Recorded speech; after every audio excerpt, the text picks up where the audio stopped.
우리가 사도행전을 통하여 초대 교회에 있었던 성령님의 역사들을 같이 생각하고 있는데요.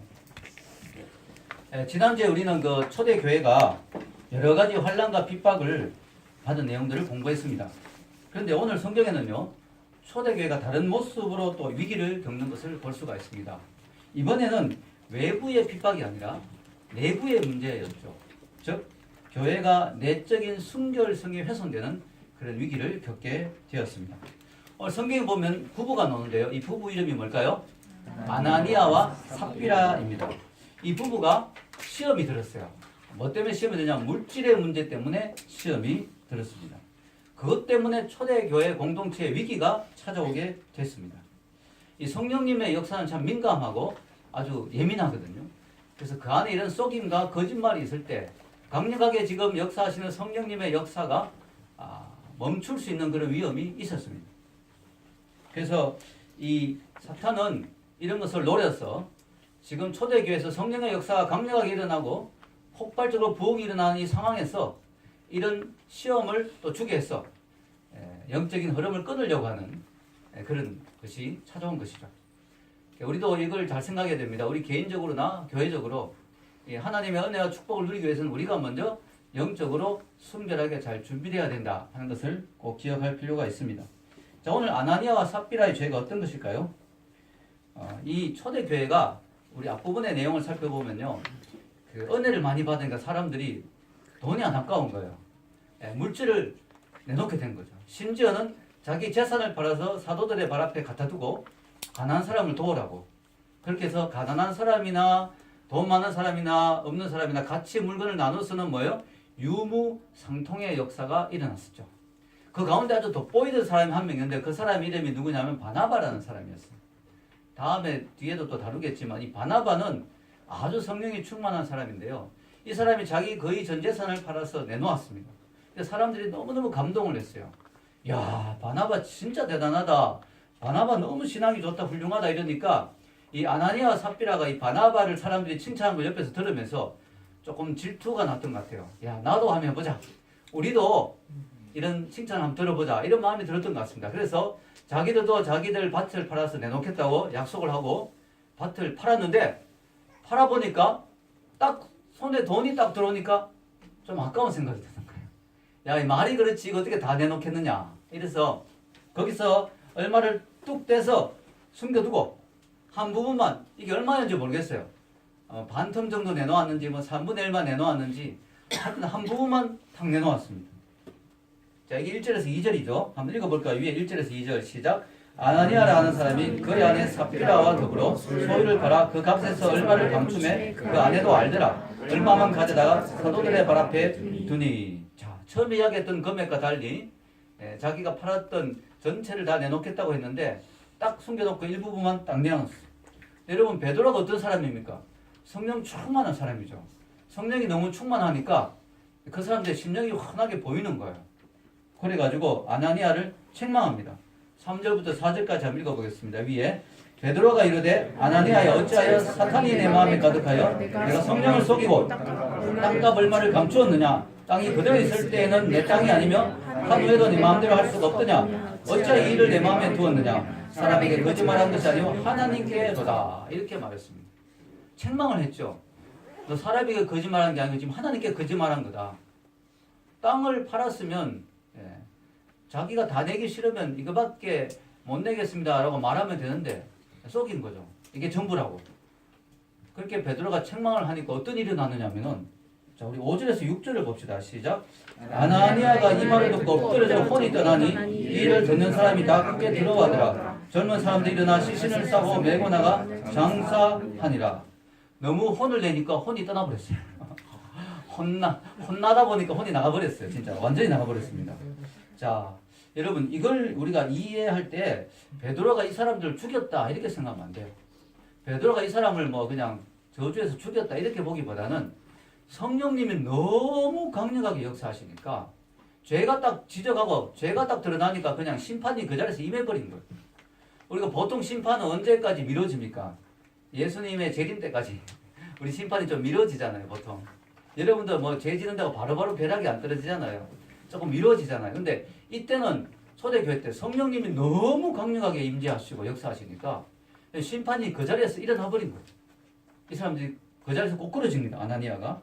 자, 그리고 어떻게 됐습니까? 5절부터 6절까지 읽겠습니다. 아나니아가 이 말을 듣고 엎드려져 혼이 떠나니 이 일을 듣는 사람이 다 크게 두려워하더라. 젊은 사람들이나 시신을 싸고 메고 나가서 장사하니라.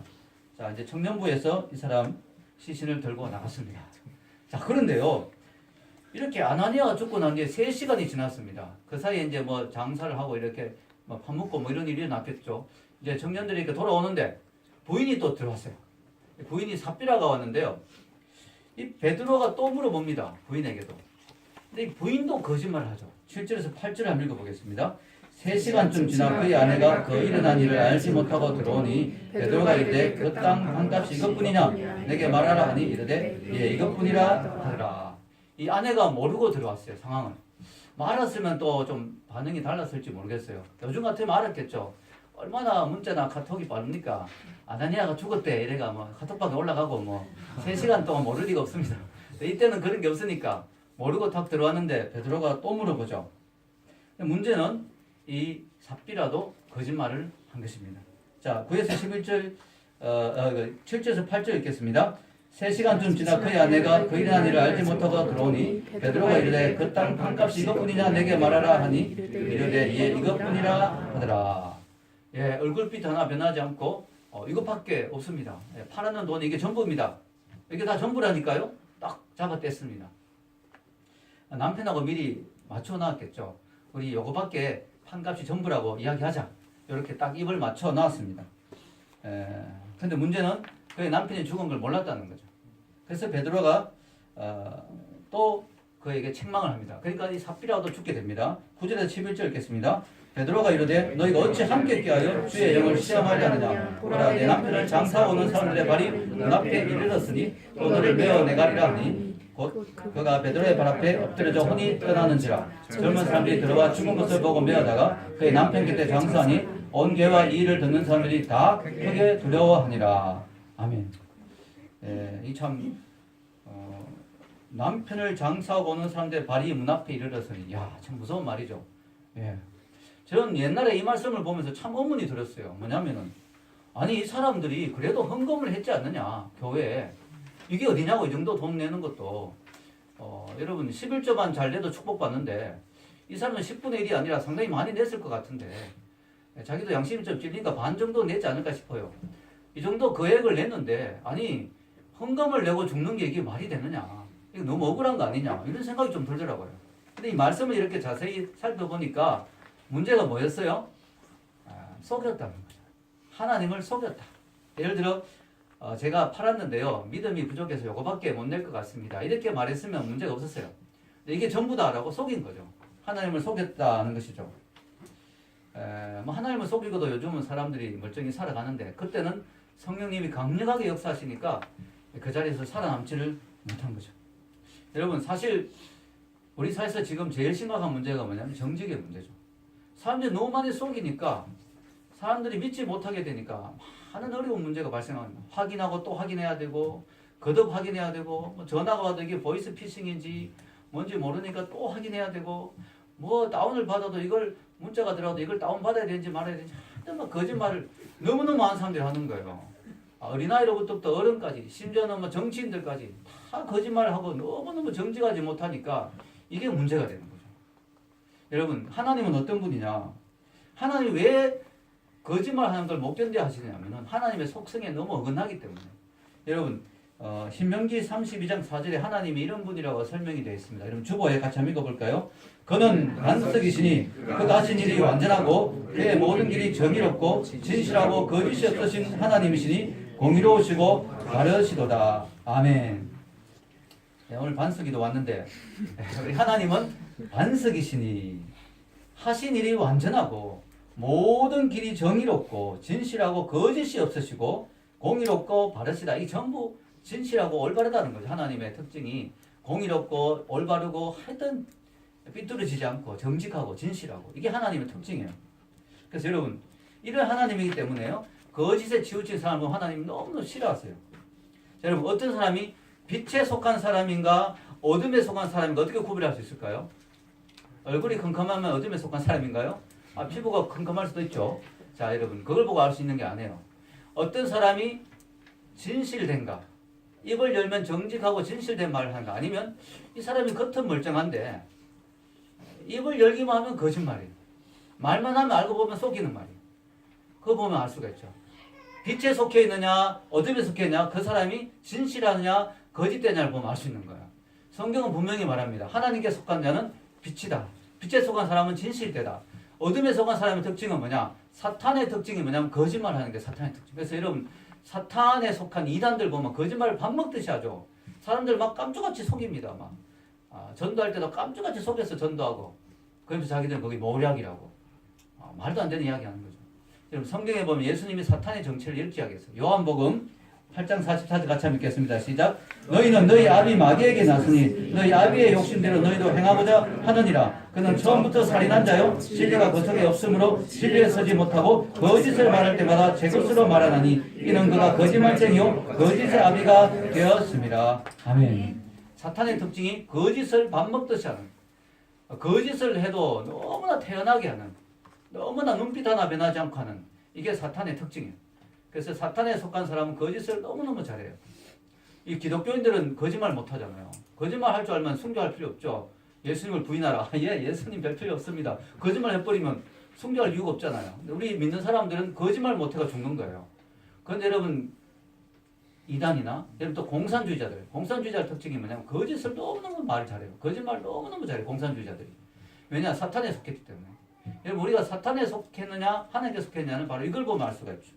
자, 이 아나니아와 삽비라는 바로 이 하나님의 공동체 안에 거짓을 가져와서 공개적으로 거짓말을 이렇게 한 것입니다.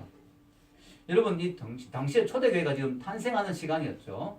지금 초대교회가 아주 순결한 교회로 지금 탄생했는데 하나님이 이렇게 혹독하게 그들을 다루신 이유는 초대교회 지금 시작부터 이렇게 거짓이 난무하게 되면 교회가 앞으로 어떻게 되겠느냐 이거죠. 그래서 하나님이 초대교회 지금 교회가 시작되는 그 상황에서 혹독하게 이들을 다루신 것입니다. 즉 하나님이 교회의 순결성을 유지하려고 하신 것이죠.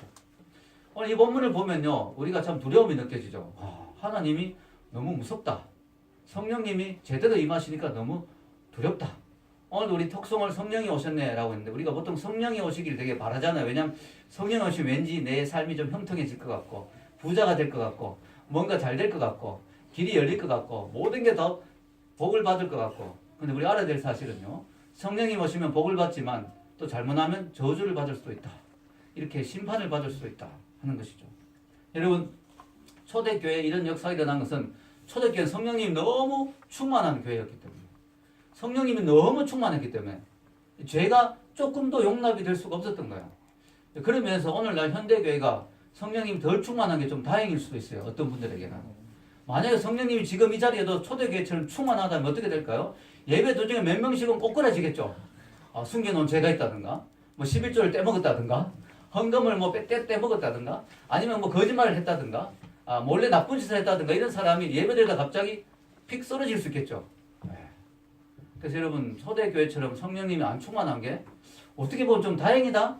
참 그런데 여러분 다르게 생각하면 저는 슬프다고 생각이 들어요. 왜냐하면 오늘날 현대교회가 죄를 많이 짓잖아요. 교인들이 교회 안에서도 막 싸우잖아요. 근데 아무 일도 안 일어나요. 총회장 선거한데 막 돈 봉투를 막 돌려요. 그래도 아무 일도 안 일어나요. 이게 그만큼 성령님이 떠나셨다는 뜻이 아닌가? 현대교회 성령님이 좀 손을 뗐다는 게 아닌가? 너무 슬픈 이야기죠. 이거는 슬픈 이야기죠. 여러분 우리 인생도 마찬가지예요. 여러분이 막 죄를 지었는데도 아무렇지도 않아요. 그거 좋은 게 아니에요. 그만큼 성령님이 여러분의 삶에 간섭을 안 하신다는 거죠. 별로 관심이 없다는 거죠. 어떻게 보면 좀 포기하고 내둔다는 것이 될 수도 있습니다. 여러분 진짜 좋은 사람은 뭐냐면은, 진짜 감사한 인생은 뭐냐면 조금의 죄를 지어도 성령님이 민감하게 역사하십니다. 그래서 여러분 윤동주 시인의 시처럼 뭐요? 잎새 이는 바람에도 나는 괴로워했다. 멋있잖아요. 여러분 잎새 이는 바람, 정말 그런 조그만 죄를 지어도 너무 민감하게 성령님 내 속에서 역사하시니까 견딜 수가 없는 거야. 이런 인생이 축복된 인생이죠. 아멘. 다윗 같은 사람은 뭐예요? 사울을 죽일 수도 있었지만, 왜냐면 자기를 죽이려고 온 사람이니까. 사울이 동굴에 있을 때 옷자락을 살짝 뱉는데 그거 가지고도 마음이 찔려가지고 아파하는 거야. 내가 이 기름 부은 자의 옷자락을 내가 자르다니 이거 너무 내가 잘못한 거 아닌가. 이 다윗이 그만큼 민감한 거예요. 죄에 대해서 예민한 거예요. 이게 하나님이 다윗을 크게 축복하시고 쓰실 수 있는 이유죠. 어떤 사람은 죄를 마음껏 지으면서도 아무렇지도 않으니까 좋아가지고 할렐루야 하면서 하나님이 나 같은 사람은 어떻게 못해 하면서 말이죠. 나는 마음대로 사는 인생이야 이러고 뭐 이런 사람 좋은 게 아니에요. 그거는 정말 나중에 멸망하는 인생이에요. 멸망하는 인생. 여러분 죄에 대해서 민감하시길 축원합니다. 죄에 대해서 예민해야 돼요. 내가 조금만 이거 혹시 내가 거짓말한 거 아닌가? 내가 혹시 정직하지 못한 게 아닌가? 이런 것들에 민감해야 됩니다. 여러분 성자란 무엇인가? 성자란 죄를 짓지 않는 사람이 아니라 남보다 더 자주 회개하는 사람이다. 이런 말이 있어요. 참 멋있는 말이죠. 따라서 성자란 죄를 짓지 않는 사람이 아니라 남보다 더 자주 회개하는 사람이다. 그게 성자예요, 여러분. 뭐 성자라고 뭐 대단한 게 있겠습니까? 다 똑같은 인간이지. 인간은 다 죄인인데요. 그러나 성자의 특징은 더 예민한 거예요, 죄에 대해서. 그래서 남보다 더 자주 회개하는 거예요. 그게 성자예요, 그게 성자. 여러분, 오늘 아나니아 삽비라의 문제. 여러분, 이 사람들이 참 안타까운 게 처음에 시작은 너무 좋았잖아요. 교회 헌금하려고 마음 먹고, 그죠? 얼마나 참 좋은 마음입니까? 그런데 끝은 너무 안 좋았잖아요. 왜 이렇게 됐을까? 저는 그것을 한번 생각해 봤어요. 세 가지로 저는 정리해 봤습니다. 이들이 좋게 시작했다가 끝 매점이 나빴던 이유. 첫째, 하나님보다 사람을 더 의식하였다. 이게 문제예요. 이 사람들이 그냥 순수한 헌금이 아니고 사람을 의식하는 헌금이에요. 내가 좀 잘 보이고 싶었어. 교회에서 좀 인정받고 싶었어. 내가 좀 사람들에게 칭찬받고 우러름을 받고 싶어서 헌금한 거죠. 여러분, 당시의 헌금은요, 의무가 아니었어요. 뭐 헌금할 마음이 없으면 헌금 안 해도 돼요. 여러분도 마찬가지죠. 여러분들이 열심히 헌금해서 복 받기를 원하지만 아직까지 믿음이 안 되면 어떡하겠어요? 그만큼 헌금을 못 하는 거죠. 자발적이잖아요, 헌금은. 이 사람들이 그만큼 믿음이 없으면, 내 재산을 다 내놓을 만한 믿음이 없으면 뭐 그만큼 안 해도 됐어요. 그런데 문제는 뭐예요? 큰 소리 치고 한다고 했죠. 왜냐? 사람을 의식해서 칭찬받고 인정받고 싶었어. 그랬다가 돈이 아깝다는 생각이 들면서 시험이 든 거죠, 시험. 시험 들 바에야 뭐 안 하는 게 낫죠, 여러분. 자, 여러분, 이 사람들이 했는 게 바로 사람을 의식했다. 이게 문제입니다. 여러분. 무리하게 사람 의식해서 헌금을 하거나 또는 뭐 사역을 하거나, 저희 교회에서는 절대로 무리하게 사역 안 시키잖아요. 왜냐? 뭐 억지로 시키면 사람 의식해서 할 수도 있죠. 아니, 목사님이 저렇게까지 이야기하는데, 셀리더가 저렇게까지 말하는데 뭐 해야지. 할 수 없이 섬겨야지. 그러나 그러다가 시험 넣으면 안 되니까 여러분이 자발적으로 해야 돼요. 무엇이든지 여러분 교회에서 헌금하거나 또 여러분이 교회에서 하나님 아버지께 이렇게 사역을 할 때는 무엇이든지 그 마음의 기초가 사람 때문에 하는 게 아니라 목사님 때문에 뭐 사모님 얼굴 보고 이게 아니고 하나님을 너무 사랑해서. 아멘. 하나님을 너무 사랑해서 내가 바치고 싶다. 더 바쳐도 덜 바친 게 아깝다. 야, 여러분 너무 멋있지 않아요? 저는 유관순을 제일 좋아해요. 유관순 누나, 지금 할머니겠지만 유관순 할머니가 이런 말을 했어요. 돌아가실 때. 여러분, 유관순이 감옥에 끌려가서 막 억울하게 이를 갈고 죽었을 것 같죠. 유관순이 이런 말을 했습니다. 이 소녀가 가슴이 아픈 것은 나라에 바칠 목숨이 하나밖에 없는 게 너무 안타깝다. 너무 멋있는 거예요. 유관순은 자기 생명을 빼앗겼다고 생각 안 하고 나라에 바쳤다고 생각해요. 근데 하나밖에 못 바쳐가 너무 아깝다는 거, 너무 아쉽다는 거. 여러분, 이런 마음으로 주님 앞에 우리가 헌신하고 헌금하고 또 사역해야 될 줄로 믿습니다. 주님께 더 사역 못해서 아쉽다. 이런 마음이 들어야 되죠. 여러분, 저는 성경에서 이 말씀을 늘 기억하는데요. 잠언서 29장 25절 정말 중요한 말씀이에요. 한번 읽어봅시다. 사람을 두려워하면 올무에 걸리게 되거니와 여호와를 의지한 자는 안전하리라.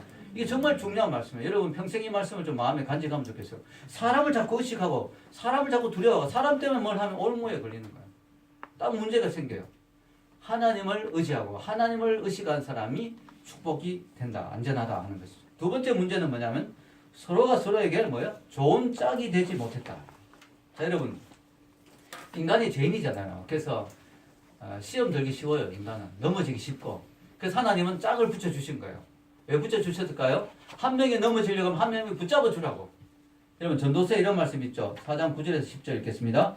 두 사람이 한 사람보다 나으면 그들이 수고함으로 좋은 상을 얻을 것입니다. 혹시 그들이 넘어지면 하나가 그 동물을 붙들어 일으키려니와 홀로 있어 넘어지고 붙들어 일으킬 자가 없는 자에게는 화가 있으리로다. 자, 이거 너무 시험 들지 마시고 모태솔로에게는 화가 있으리라 이런 말씀이 아닙니다. 네. 자, 여러분, 이 말씀이 그래도 우리에게 주는 말씀이 그래. 짝이 필요하다 하는 거죠. 여러분 왜냐? 이게 짝이 왜 있느냐면은 내가 좀 시험 들려고 할 때 오늘 교회 가기 싫어 할 때 옆에 짝이 여보 그래도 교회 가야죠. 갑시다.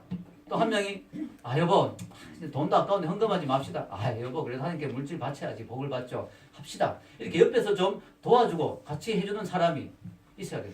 그래서 하나님 부부를 허락하신 거예요. 자 그런데 문제가 뭘까요? 오늘처럼 부부가 2명이다. 한 통속이 되어 죄를 지으면 이게 답이 없는 거예요. 답이 없는 거예요. 한 명이 좀 뭐 이렇게 흔들릴 때 한 명이 잡아줘야 되는데 같이 흔들려 버리면 이 문제가 심각한 거죠.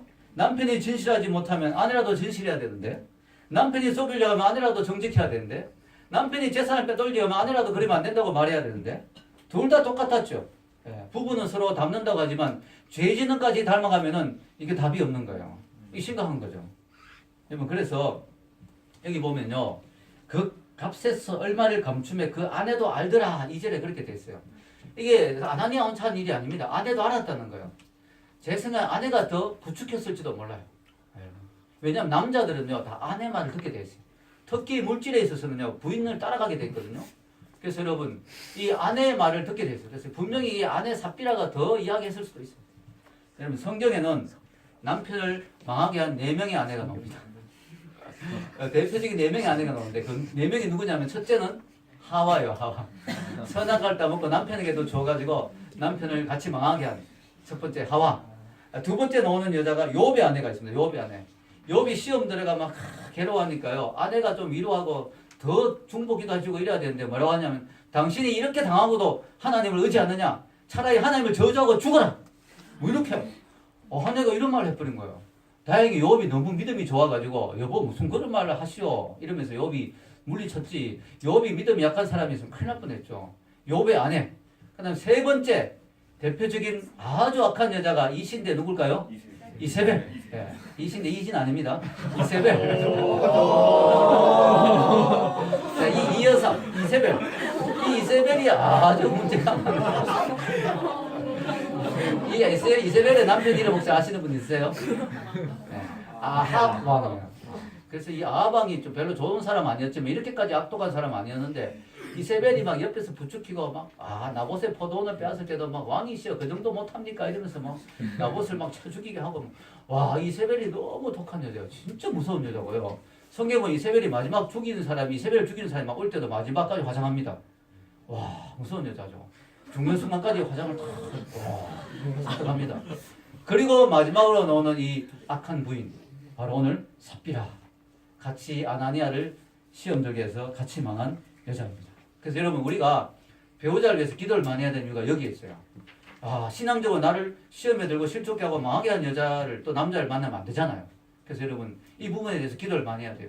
그래서 하나님 같이 정말 손잡고 천국 가고 같이 믿음의 순례를 잘하고 같이 교회를 잘 섬겨서 복받는 부부가 돼야지 이 같이 망하는 부부가 되면 안 되니까 우리가 믿음의 배우자를 잘 만나야 되고 또 나도 누군가에게 좋은 배우자가 돼줘야 되겠죠. 아멘? 누가 나를 만나서 나 때문에 신앙이 떨어지고 망하고 하면 안 되잖아요. 그래서 나도 누군가에게 좋은 배우자가 되어줘야 되고요. 또 좋은 믿음의 배우자를 만나도록 기도해야 될 줄로 믿습니다. 그러니까 여러분이 혹시 누군가를 만난다면 이 사람 만나면서 내가 신앙적으로 자꾸 떨어지고 문제가 된다면 그 좋은 만남이 아닐 수 있어요. 우리 그런 걸 잘 살펴봐야 될 줄로 믿습니다. 세 번째 문제가 뭐냐면요. 그들은 회개할 기회를 거절했다. 회개할 기회가 있었어요. 돈을 이렇게 팔고 또 이렇게 재산이 들어왔을 때 돈이 들어왔을 때 이 아나니아 삽비라가 회개할 수 있었죠. 우리가 마음을 잃어먹으면 안 되는데 가져간 순간에도 마음을 바꿀 수 있겠죠. 회개할 수도 있고. 특히 뭐예요? 삽비라. 삽비라는 뭐예요? 베드로가 또 물어봤잖아요. 땅 판 돈이 정말 이것뿐이냐? 왜 그렇게 물어봤을까요? 한번 회개할 기회를 주기 위해서. 정말 너 돈이 이것뿐이냐? 왜냐면 베드로가 아나니아를 꾸짖었더니 그 자리에서 죽더라는 거예요. 그래서 베드로가 야 삽비라도 죽을 수 있으니까 한번 기회를 줘야 되겠다. 한 번 더 물어본 거죠. 정말 이것뿐이냐고. 그러니까 예 이것뿐입니다. 그래서 죽었어요. 자 여러분 회개할 기회가 여러 번 있었는데 그들은 그 기회를 끝끝내 거절했습니다. 우리가 지옥에 가는 것은요 회개하지 않아서 가는 거예요. 죄가 많아서 지옥에 간 사람은 아무도 없어요. 아무리 죄가 많아서 뭐 회개하면 다 용서받아요. 아멘. 그래서 죄가 너무 커서 지옥 간 사람은 한 명도 없어요.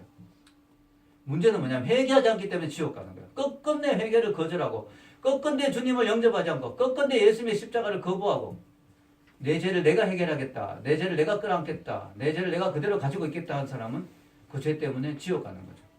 큰 죄든 작은 죄든 다 지옥 가기에 충분한 죄예요. 큰 돌멩이든 작은 돌멩이든 던지면 다 가라앉잖아요. 다 지옥 가기에 합당한 죄인데 회개하지 않기 때문에 지옥에 가는 거죠. 너무 안타깝죠?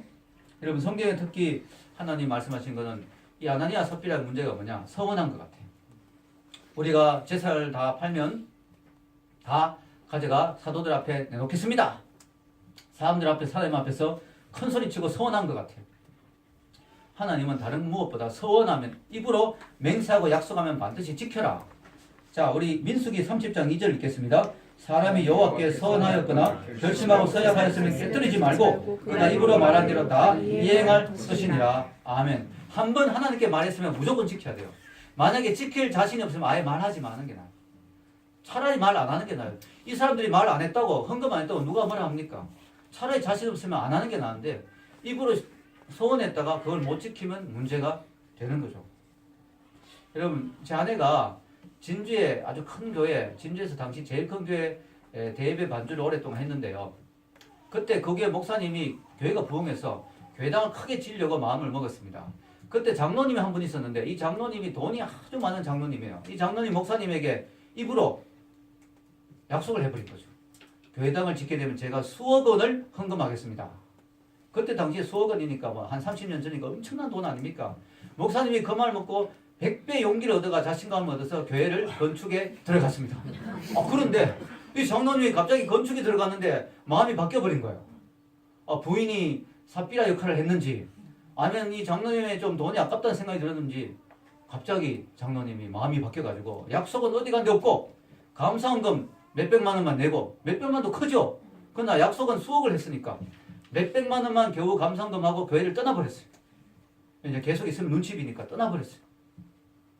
그래서 목사님이 알아 누웠어요. 뭐 기가 막힌 거죠. 그 장로님 믿고 막 시작했는데 교회 돈이 없으니까 매덕이 지금 막 갑자기 비게 되잖아요. 목사님이 알아 누웠는데 어떻게 돼요? 교회는 사람이 짓는 게 아니고 누구예요? 하나님이 짓는 거죠. 만약 이 장로님이 헌신했으면 이 장로님도 엄청 복을 많이 받았을 거예요. 교회 성전 건축할 때 헌금회가 복 안 받는 사람 없습니다. 그런데 이 장로님이 그 기회를 놓친 거죠. 목사님 알아 누웠는데 다행히 하나님의 은혜로 교회는 하나님이 짓는 거니까 어디 헌금이 다 들어와서 결국 교회를 멋지게 잘 지었어요. 그리고 이제 얼마의 시간이 지났는데요. 이 장로님이 교회를 옮겼는데 사업이 망해버린 거예요. 쫄딱 망해버린 거예요.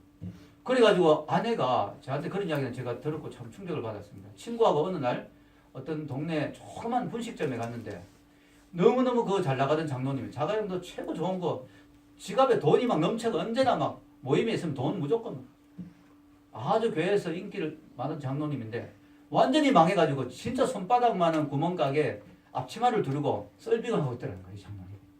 제 아내가 그 모습을 뒤에서 물끄러미 보면서 눈물을 삼켰다고 합니다.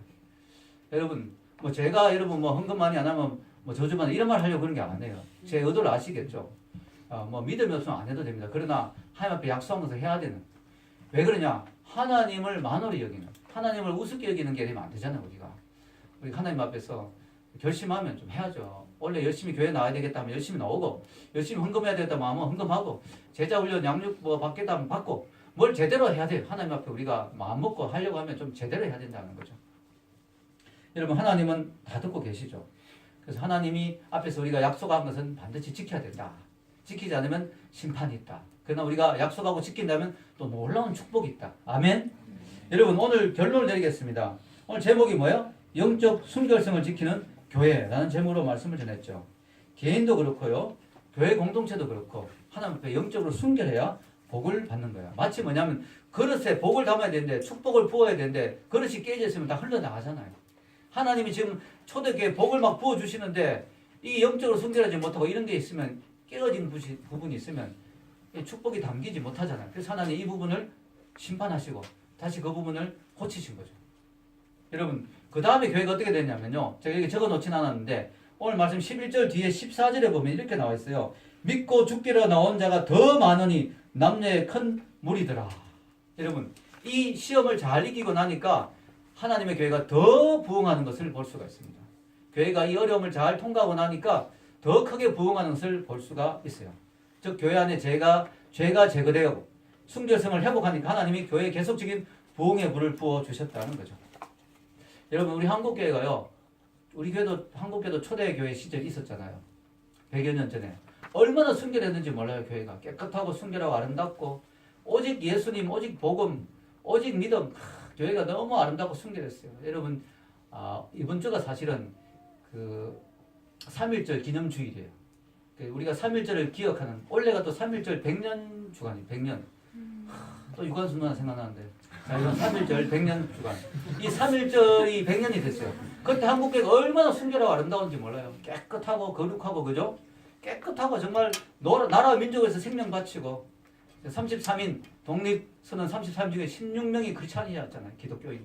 그런 교회였는데 지금 교회가 어떻게 됐습니까? 너무나 많은 타락을 했고 죄를 짓고 순결성을 많이 잃었잖아요. 그래서 교회도 다시 회복해야 되고 아멘.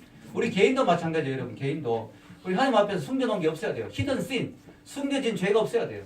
그래야 복을 받죠. 여러분 이 교회 앞에 이렇게 앉아있는 걸로 되는 게 아니에요. 여러분이 하나님 앞에 여러분 스스로를 돌아보면서 내가 하나님 앞에 숨겨진 죄가 혹시 있는가? 아나니아 삽비라처럼 딱 떼놓고 딱 숨겨놓고 내가 하나님 앞에 숨기고 즐기고 있는 죄가 혹시 있는가? 이런 것들 다시 한번 돌아봐야 돼요. 그래서 그것까지 다 내놓아야 돼요. 아멘? 베드로가 다 내놓아라. 이게 전부냐? 하나님 제가 이 정도면 착한 크리스찬 아닙니까? 어허 너 숨겨둔 게 있는데 그것까지 내놓아라. 하나님의 빛 앞에 내놓아라. 하나님 앞에 내놓고 우리가 모든 부분에서 순결하고 거룩해야 될 줄로 믿습니다. 우리가요 사람이 어떤 사람이 되냐면 투명한 사람이 돼야 돼요. 저 사람이 앞에서는 저렇게 이야기하는데 뒤에서 뭐 하는지 모르겠다. 이런 사람이 되면 안 돼요. 저 사람이 말은 저렇게 하는데 실제로 어떻게 하는지 모르겠다. 이런 사람이 되면 안 돼요. 저 사람 말하는 거나 행동하는 거나 여기서 모습이나 집에서의 모습이나 직장에서의 모습이나 앞에서의 모습이나 뒤에서의 모습이나 똑같다. 이런 사람이 복받는 사람입니다. 아멘. 순결하고 투명하고 온전한 사람이 되어야 될 줄로 믿습니다. 그렇게 되어서 우리 교회가 또 여러분이 주님이 주시는 복을 더 많이 받는 저와 여러분이 되기를 주의 이름으로 축원합니다. 우리 같이 기도하겠습니다.